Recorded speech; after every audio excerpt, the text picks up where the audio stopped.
নমস্কার। আজি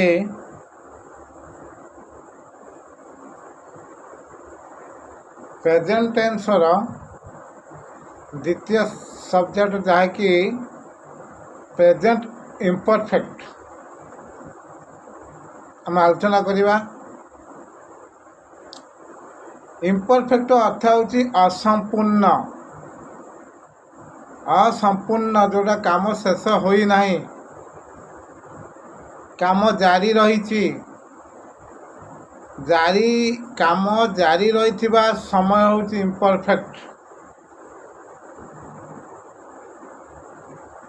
ବା ପ୍ରୋଗ୍ରେସିଭ ବା କଣ୍ଟିନ୍ୟୁଡ।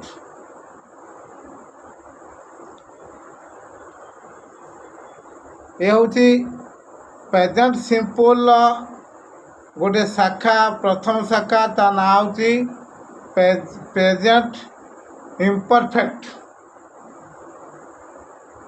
ଏ ବିଷୟଟି ଆମେ ଜାଣିବା ପୂର୍ବରୁ ୟାର ଗୋଟେ ସୂତ୍ର ଅଛି।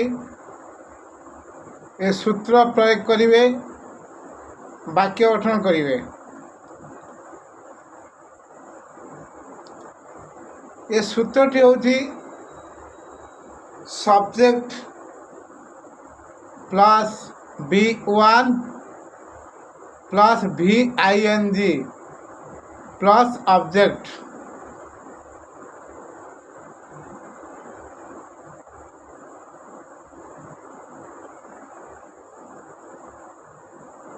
ଏ ସୂତ୍ରଟିର ଅର୍ଥ,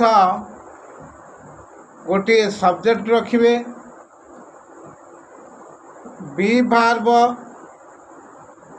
ଭାର୍ବ ରହିବ, ପ୍ଲସ୍ ମେନ୍ ଭାର୍ବ ସହିତ ING ଯୋଗ ହେବ, ପ୍ଲସ୍ ଅବଜେକ୍ଟ। ବି ଭାର୍ବ କ'ଣ